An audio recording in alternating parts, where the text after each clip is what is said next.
Avant de plonger dans cette révélation choquante, pensez à liker la vidéo et à vous abonner pour ne rien manquer de nos actualités sur les célébrités. Activez la cloche pour recevoir toutes les notifications. Vous ne voudrez pas rater ce qui arrive. Personne n'aurait pu prévoir ce qui s'est passé aujourd'hui. Ni les journalistes massés devant le tribunal, ni les fans qui suivaient chaque rebondissement en ligne. Et surtout pas Sean Diddy Combs lui-même. Ce qui avait commencé comme une journée d'audience ordinaire, le 9e jour du procès, a pris une tournure inattendue lorsque Jennifer Lopez a fait son entrée dans la salle, avançant d'un pas assuré vers la barre des témoins. Un silence instantané s'est abattu sur la pièce. Même le juge a semblé surpris. Diddy, qui avait jusque-là gardé son sang-froid malgré les témoignages accablants, s'est soudainement tendu. Son avocat s'est penché vers lui pour lui souffler quelques mots, mais les yeux de Diddy ne quittaient pas Lopez, tandis qu'elle prêtait serment. Cela faisait des années, des décennies, que leur relation avait pris fin. Le public avait tourné la page, suivant désormais la brillante carrière de Lopez dans la musique, le cinéma et sa vie sentimentale très médiatisée. Leur romance des années 90 semblait appartenir à une autre époque, une histoire depuis longtemps refermée, jusqu'à aujourd'hui. La rumeur de sa présence s'est propagée comme une traînée de poudre. La salle d'audience, déjà pleine, a dû refuser du monde. À l'intérieur, la tension était palpable. Tous les regards étaient braqués sur elle. Vêtue d'un tailleur pantalon crème élégant, Jennifer Lopez s'est installée avec assurance. L'équipe de défense échangeait des regards inquiets. Le parquet, pris de court, feuilletait frénétiquement ses notes. Rien n'indiquait que ce témoin allait comparaître. Lopez s'est penché vers le micro, le visage calme mais déterminé. Sa voix était claire. « Je suis ici pour dire la vérité, sur ce que j'ai vu, sur les raisons qui m'ont poussé à partir. » Une simple phrase, mais qui a électrisé toute la salle. Pendant des années, leur rupture avait été attribuée à des emplois du temps incompatibles ou à des rumeurs d'infidélité. Mais dès ses premiers mots, Lopez a montré qu'elle était venue pour renverser cette version des faits. Avertissement au public. Les informations suivantes sont tirées directement des témoignages donnés lors des audiences fédérales contre Sean Diddy Combs, confirmés par des sources présentes au tribunal et recoupées avec les documents officiels. Personne n'était prêt à entendre son nom. La salle s'est figée. Des murmures ont parcouru l'assistance tandis qu'elle marchait vers la barre, le regard ferme, le pas assuré. Jusque-là, Diddy avait cultivé une image parfaitement maîtrisée devant le tribunal, arrivant chaque jour en costume de luxe, affichant une confiance tranquille, esquissant parfois un sourire à ses partisans. Mais tout a changé dès que Jennifer Lopez est apparue. Peut-être était-ce la présence de quelqu'un qui l'avait connue intimement au sommet de sa gloire, ou peut-être était-ce le fait qu'elle n'avait plus rien à perdre. Quoi qu'il en soit, le masque de Diddy s'est fissuré. Lopez n'était pas là en tant qu'icône planétaire. Elle n'était pas là pour briller. Elle était là en tant que femme, témoin direct de certains comportements qui avaient fait le choix difficile de partir et qui était restée silencieuse pendant près de 25 ans. Mais à partir du moment où elle a commencé à parler, plus rien n'a été comme avant. « Ce n'est pas facile », a-t-elle lancé, sa voix assurée, bien que chargée d'émotion. « J'ai construit ma vie loin de cette époque. J'ai essayé d'aller de l'avant. Mais en voyant les informations, en entendant les témoignages, j'ai compris que je ne pouvais plus me taire. » Le juge lui a fait un signe d'encouragement. Les jurés se sont penchés, captivés par cette intervention inattendue. L'avocat de Diddy griffonnait frénétiquement, lui passant régulièrement des notes, tandis que son client, lui, semblait vaciller. « Monsieur Combs et moi avons été en couple de 1999 à 1201, a déclaré Lopez d'un ton posé. Durant cette période, j'ai été témoin de comportements profondément troublants. Ce sont ces comportements qui m'ont poussé à rompre la relation et à couper tout contact avec lui. » Le procureur s'est approché, un document en main. « Madame Lopez, pouvez-vous identifier cette image ?» Il s'agissait d'une photo d'elle et de Diddy, souriant, dans une boîte de nuit. Lopez a acquiescé, mais son regard s'est assombri. Cette photo a été prise le soir de la fusillade dans ce même club, en décembre 1999, a-t-elle précisé. Ce que le public ignore, c'est ce qui s'est passé avant et après cette photo. Tout avait commencé comme une audience normale. La salle était remplie de murmures, les journalistes d'Entertainment Tonight installés à leur place, les avocats échangeant discrètement des stratégies. Tous s'attendaient à entendre un ancien employé ou collaborateur de l'Empire Diddy. Mais quand le nom de Jennifer Lopez a été prononcé, la salle s'est figée. Certains ont cru à une erreur. D'autres pensaient qu'il s'agissait d'une homonyme. Mais la posture assurée du procureur, le sursaut soudain de Diddy sur sa chaise, tout montrait que c'était bien la Jennifer Lopez. Même le juge, manifestement surpris, a haussé un sourcil, tout en gardant son calme. Quant à Diddy, lui qui jusque-là affichait un calme presque théâtral, a brusquement perdu de sa superbe. Son avocat a posé une main sur son bras, un geste que le dessinateur judiciaire qualifiera plus tard de « geste pour le retenir, non pour le rassurer ». Lopez a marché vers la barre d'un pas lent et mesuré, sans croiser le regard de qui que ce soit. Pas un seul regard pour Diddy. « Merci d'être avec nous, Madame Lopez », a commencé le procureur. « Pouvez-vous nous expliquer dans quelles circonstances vous avez rencontré l'accusé » Lopez a hoché la tête, pris une inspiration et commencé son récit. Elle a rencontré Diddy en 1999, alors que sa carrière musicale décollait après le succès de son film Selena. On s'est rencontrés par des contacts communs dans l'industrie musicale, a-t-elle expliqué. Au début, tout semblait excitant. Il était charmant, influent, respecté. Il ne s'intéressait pas qu'à moi, il s'intéressait à ma carrière. Il avait des idées, des connexions, du pouvoir. Le procureur a poursuivi. Et comment votre relation professionnelle est-elle devenue personnelle? Ça a été très rapide, a-t-elle reconnu. Avec du recul, je vois aujourd'hui les signaux d'alerte. Mais à l'époque, j'étais plongé dedans. Le mode de vie, l'attention, la manière dont il faisait tout paraître possible.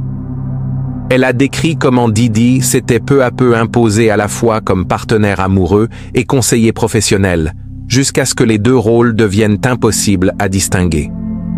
Il disait souvent des choses comme « Je sais ce qui est bon pour toi. Je connais cette industrie mieux que personne. Fais-moi confiance. » Sa voix restait posée, mais ses mains, serrées sur ses genoux, trahissaient sa tension. Et au début, je lui faisais confiance. Le procureur a sorti un nouveau document. « Monsieur le juge, je souhaite verser ceci au dossier comme pièce 47. » Il s'agissait d'un contrat professionnel daté de 2000, portant la signature de Lopez. Elle l'a reconnu et expliqué que Diddy l'avait poussé à le signer dans le cadre d'un accord de production musicale. « Avez-vous fait relire ce contrat par un avocat indépendant avant de le signer ?» a demandé le procureur. Lopez a secoué la tête. « Non. Il m'a dit que ses avocats s'en étaient déjà occupés, que c'était un simple formalisme. Il affirmait que faire intervenir mes propres conseillers ne ferait que compliquer inutilement les choses. » Elle a marqué une pause. « Ce n'est que plus tard que j'ai découvert que ce contrat lui donnait un pouvoir excessif sur certains aspects de ma carrière, bien au-delà du projet en question. J'ai gardé tout ça pour moi pendant longtemps, » a-t-elle ajouté, sa voix légèrement plus basse, mais encore claire. « J'ai réussi dans ma carrière. J'ai tourné des films, vendu des millions de disques. Mais rien de tout ça n'efface ce que j'ai vu, ce que j'ai vécu, et la personne responsable. » Elle a alors brièvement tourné les yeux vers Diddy, pour la toute première fois depuis qu'elle avait pris la parole. « C'est lui », a confirmé Lopez devant la cour, en parlant de Diddy. Elle a ensuite révélé que le point de rupture avait eu lieu au début de l'année 2001, quelques semaines seulement avant leur séparation officielle. Tout a commencé, comme beaucoup d'incidents troublants à Hollywood, par une invitation en apparence banale, a-t-elle expliqué. Il m'a parlé d'une réunion stratégique avec des cadres influents de l'industrie. Selon lui, c'était une opportunité cruciale pour faire avancer ma carrière, discuter de collaboration, étendre ma portée. Même si les tensions étaient déjà palpables entre eux depuis l'affaire du Club New York, il avait présenté cette rencontre comme une chance à ne pas manquer. Le rendez-vous était prévu dans une résidence privée située dans les Hamptons. À son arrivée, Lopez a été surprise par le silence pesant qui régnait sur les lieux. La maison, immense et isolée, paraissait presque trop calme. À l'entrée, on m'a confisqué mon téléphone sous prétexte que c'était la procédure pour les réunions de haut niveau, afin d'éviter les fuites, a-t-elle raconté. À l'époque, cela semblait crédible. Dans cette industrie, la paranoïa autour des secrets professionnels était monnaie courante. Elle a été conduite dans un vaste salon avec vue sur l'océan. Le cadre était splendide, mais quelque chose n'allait pas. Des caméras étaient installées dans les coins de la pièce. Quand j'ai demandé pourquoi, on m'a répondu que c'était pour des raisons de sécurité, a-t-elle dit. Mais l'ambiance était étrange. Le personnel restait silencieux, presque fantomatique. Quelques invités buvaient déjà excessivement, en plein après-midi. Une table proposait des substances qui n'étaient clairement pas que de l'alcool. Lopez a été présentée à plusieurs hommes, certains qu'elle connaissait du milieu musical, d'autres totalement inconnus. Didi, lui, n'est arrivé qu'après près d'1 heure d'attente. Et son comportement était différent. Trop énergique, le regard perçant, parlant vite. Il a salué tout le monde de manière exagérée, mais n'a accordé à Lopez qu'un rapide baiser sur la joue. Puis il a annoncé qu'ils attendaient un invité très important. Avant qu'elle ne poursuive, le procureur a présenté une nouvelle pièce à conviction. Un agenda de 2000, contenant l'écriture de Lopez. Elle l'a reconnu comme étant son journal personnel de l'époque.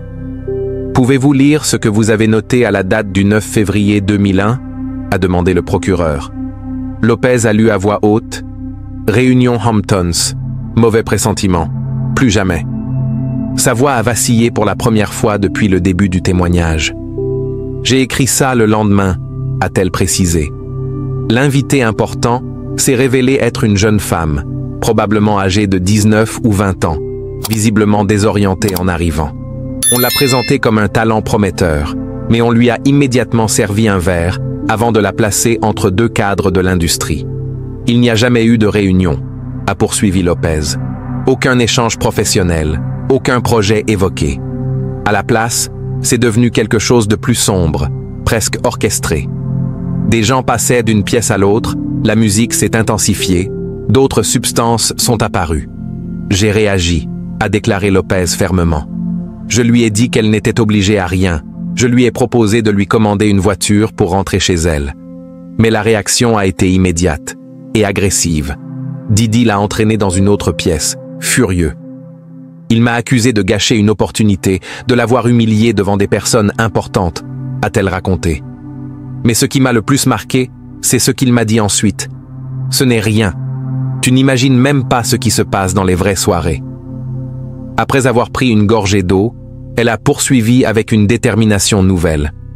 Le procureur l'a alors invitée à détailler ce qu'elle appelait des schémas répétitifs observés au fil de sa relation avec Didi. Ce n'était pas un incident isolé, ni une seule mauvaise nuit, a-t-elle dit. Avec du recul, je vois maintenant qu'il y avait une vraie méthode derrière tout ça, pas seulement avec moi, mais avec tous ceux qui gravitaient autour de lui. Lopez a expliqué comment Didi gérait différents cercles de personnes qui volontairement ne se croisaient presque jamais. Il y avait les amis publics, célébrités, partenaires commerciaux, tous ceux qui servaient à entretenir son image. Et puis, il y avait ceux qu'il appelait ses vrais amis. Des individus chargés de gérer les problèmes, qui connaissaient les secrets et faisaient des choses qu'on ne pouvait pas lui attribuer directement. Le procureur a montré plusieurs photos prises lors d'événements où l'on voyait Didi entouré de différents groupes. Lopez les a identifiés un à un, expliquant leur rôle. Ceux-là, dit-elle en montrant une photo avec des célébrités, c'étaient les faiseurs d'images. Puis elle a désigné une autre photo avec des visages moins connus. Et eux, c'étaient ces hommes de l'ombre, jamais sur les clichés officiels, jamais mentionnés en interview, mais toujours présents. Elle a expliqué à la cour comment Didi contrôlait strictement la circulation de l'information dans son entourage. Lors de certains rassemblements, les téléphones étaient confisqués à l'entrée. Les conversations s'interrompaient brusquement lorsque certaines personnes entraient dans une pièce. Parfois, il demandait soudain à sortir, marcher sur la plage ou montait le son de la musique dès qu'un sujet sensible était abordé. À l'époque, cela ressemblait à de la paranoïa, a-t-elle reconnu. Mais avec le recul, j'ai compris que tout était calculé. Lopez a décrit comment Didi alternait récompenses et sanctions pour garder le contrôle. Si vous restiez loyal, tout devenait plus facile. Des portes s'ouvraient, des opportunités apparaissaient, des problèmes disparaissaient. Mais si vous osiez poser des questions ou vous opposer, il y avait toujours un prix à payer. Elle a raconté avoir vu des gens perdre leur emploi pour de simples désaccords, des carrières freinées pour avoir dit non une seule fois. Et vous, l'avez-vous vécu personnellement? A demandé le procureur. Oui, a admis Lopez. Dès que j'ai commencé à prendre mes distances, des projets auxquels je travaillais ont soudainement rencontré des obstacles inattendus. Un rôle dans un film qui m'avait été promis a été attribué à une autre actrice sans explication. Une collaboration musicale a été annulée pour conflit d'agenda avec un producteur qui, par la suite, a travaillé étroitement avec Didi. Même des années après leur rupture, elle entendait encore parler de lui dans l'industrie, de manière indirecte. On me disait « Sean a posé des questions sur toi en réunion » ou « Il a mentionné ton projet l'autre jour ». Jamais de menaces claires, juste des rappels subtils qu'il observait toujours et qu'il avait encore de l'influence dans les sphères où évoluait ma carrière. Le procureur a alors présenté une nouvelle pièce à conviction, une série d'emails datant de 2003, soit 2 ans après leur séparation, entre Didi et plusieurs dirigeants de l'industrie musicale. Certains faisaient de référence à des projets en cours de Lopez. « Étiez-vous au courant de ces échanges à l'époque » a-t-il demandé. « Non », a répondu Lopez en parcourant les emails, visiblement mal à l'aise. « Je n'avais aucune idée qu'il suivait encore mes faits et gestes, ni qu'il commentait mes projets auprès des décideurs de l'industrie. » La cour a marqué une courte pause avant que Lopez ne reprenne sa place à la barre. Elle est revenue avec la même maîtrise, mais un ton plus grave, plus engagé. Le procureur a alors abordé une autre dimension. « Madame Lopez, vous avez décrit des schémas de contrôle et de manipulation qui dépassaient votre relation personnelle avec M. Combs. À quel moment avez-vous ressenti le besoin de partager ces expériences au-delà de votre cercle privé ?» Elle a hoché la tête. « Pendant presque 20 ans, je me suis convaincu que le fait d'avancer dans la vie suffisait, que réussir était la meilleure réponse. Je me suis concentré sur mon travail, ma famille, sur la construction de quelque chose de positif. Et je me répétais que regarder en arrière n'avait aucun intérêt. Mais ce point de vue a changé progressivement, notamment avec l'émergence du mouvement MeToo. Et surtout, lorsqu'elle a vu les premières accusations publiques visant Didi. Lire les allégations de Cassie Ventura a été un électrochoc, a-t-elle confié, faisant référence à l'ancienne compagne de Didi, qui avait porté plainte pour des années d'abus. Ce qu'elle décrivait, le contrôle, l'isolement, la surveillance, m'a paru terriblement familier. Ça m'a bouleversé physiquement. Je n'ai pas dormi pendant des jours. Le procureur a alors projeté une chronologie retraçant les diverses accusations portées contre Didi ces dernières années. Lopez a reconnu que chacune d'elles l'avait profondément marqué. À chaque nouveau témoignage, chaque plainte, chaque personne qui osait parler, je me sentais un peu plus complice de mon silence. Moi, j'avais pu partir, reconstruire ma vie. Mais d'autres n'en ont pas eu la chance. D'autres ont subi des choses bien pires. Elle a aussi raconté avoir contacté Cassie Ventura en privé pour lui offrir son soutien. Cette conversation a tout changé pour moi, a-t-elle confié. Quand elle m'a dit « Je croyais être seule depuis si longtemps », j'ai compris à quel point il est puissant de partager sa vérité. Lopez a alors expliqué avoir entamé des démarches juridiques avec ses avocats pour savoir quelles obligations légales restaient en vigueur concernant les accords de confidentialité, NDA, qu'elle avait signés par le passé. On lui avait expliqué que certains accords signés sous pression ou ayant pour but de dissimuler un comportement criminel pouvaient ne pas être juridiquement valables. Pourtant, j'ai longtemps hésité, a-t-elle avoué. Pas parce que je craignais des poursuites, mais parce que témoigner publiquement, c'était rouvrir une blessure que j'avais mis des années à refermer. C'était accepter d'être exposé, questionné, et de devoir répondre à une question que je redoutais. Pourquoi n'avoir rien dit plus tôt? Le procureur acquiesça doucement. Qu'est-ce qui vous a finalement poussé à témoigner dans cette affaire? Lopez a pris une profonde inspiration. 3 choses se sont produites, coup sur coup. D'abord, j'ai reçu un appel venant d'un contact proche de l'équipe de Didi. Ce n'était pas une menace ouverte, mais un rappel amical que les anciens accords de confidentialité étaient toujours en vigueur. Et cet appel est arrivé peu après que j'ai exprimé, en privé, mon soutien à Cassie. Ensuite, j'ai appris qu'une jeune artiste que je mentorais avait été invitée à un soi-disant événement de réseautage exclusif dans une résidence privée.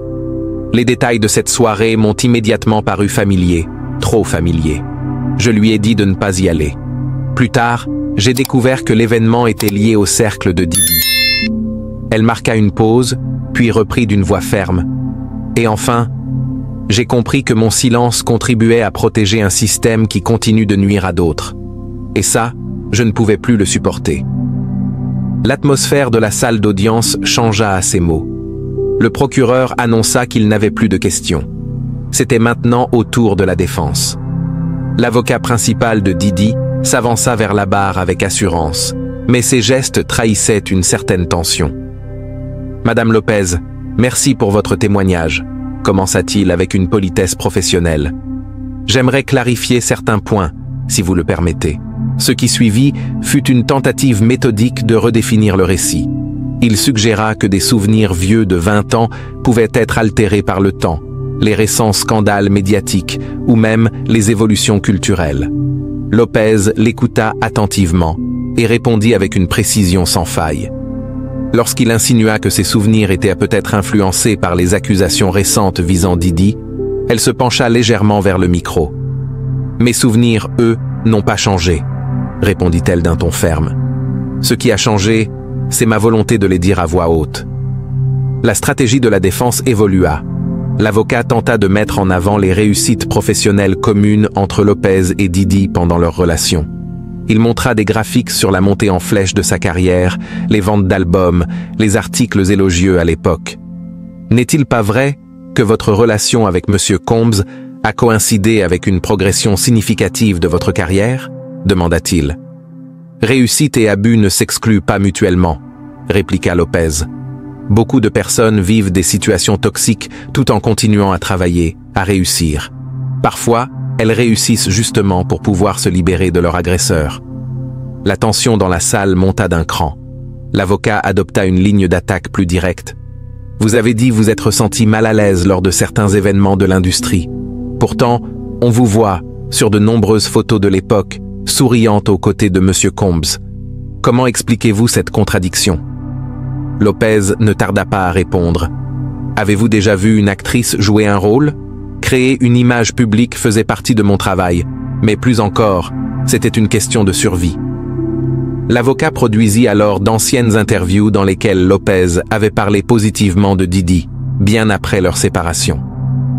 Dans cette interview de 2006, vous dites que votre relation avec M. Combs a été une étape importante de votre vie et que vous ne regrettiez rien. Mentiez-vous à l'époque ou mentez-vous aujourd'hui? Lopez le fixa droit dans les yeux. Ni l'un ni l'autre. J'ai dit ce qu'il était possible de dire. Les figures publiques doivent composer avec des réalités complexes, pression professionnelle, contrats légaux, sécurité personnelle. L'absence de vérité complète, ce n'est pas la même chose qu'un mensonge. L'agacement de l'avocat devenait évident, chaque tentative de renverser la situation étant désamorcée par des réponses calmes, mais tranchantes. Il tenta une dernière manœuvre, plus directe encore. « Madame Lopez, n'est-il pas commode que vos souvenirs retrouvés coïncident si parfaitement avec les accusations actuelles contre M. Combs? Certains diront que vous ne faites que suivre une mode, que vous rejoignez une vague d'accusations. » Avant même que le procureur n'intervienne, Lopez répondit d'un ton calme, mais avec une intensité glaciale qui fit taire toute la salle. « Il n'y a rien de commode dans ce témoignage », déclara Jennifer Lopez en fixant l'avocat de la défense. « Vous croyez que j'avais envie de rouvrir ce chapitre de ma vie? Que j'éprouve un quelconque plaisir à voir mon traumatisme personnel disséqué en pleine audience? Que je n'avais pas anticipé les questions, les doutes, les jugements? » Elle se redressa sur sa chaise. Le choix facile aurait été le silence. Le choix confortable aurait été de détourner le regard, comme si rien ne me concernait, pendant que d'autres prenaient la parole, seuls. Je ne suis pas ici parce que c'est simple, ni parce que ça m'apporte quelque chose. Je suis ici parce que c'est nécessaire. Puis, Elle se tourna légèrement vers le jury, les regardant droit dans les yeux. Je ne suis pas venu témoigner parce que cette affaire avait besoin d'une voix de plus. Je suis venu parce que le silence n'a de pouvoir que si on choisit de le maintenir. Et j'ai fini de faire ce choix. Quand Jennifer Lopez descendit de la barre, elle ne ressemblait ni à une victime, ni à une héroïne en quête d'applaudissements. Elle ressemblait à une femme qui venait enfin de déposer un fardeau qu'elle portait depuis bien trop longtemps. Dans la salle d'audience, pas un bruit. Ses pas étaient lents, contrôlés, son regard fixé droit devant. Et pour la première fois depuis le début du procès, Diddy semblait vraiment ébranlé. L'assurance qu'il arborait depuis des jours s'était évaporée. Sa main tremblait alors qu'il tentait d'attraper un verre d'eau, qu'il manqua au premier essai. Son avocat se pencha vers lui, lui murmurant quelque chose à l'oreille, mais Diddy semblait absent. Il fixait le vide, un vide chargé de rage contenue. Le témoignage de Lopez venait d'ajouter une dimension inédite au dossier. Ce qui n'était jusque-là qu'une série d'incidents concrets était désormais reconnu comme un système, un schéma étalé sur des décennies. Un mode de fonctionnement protégé par le silence, facilité par des complicités au sein même de l'industrie. À l'extérieur du tribunal, la réaction fut immédiate. Les médias interrompirent leur programme pour des éditions spéciales. Les réseaux sociaux explosèrent. Les plateformes plantèrent sous l'afflux. Des hashtags naquirent, évoluèrent, devinrent viraux en quelques minutes. Lopez, elle, ne fit aucune déclaration à la presse.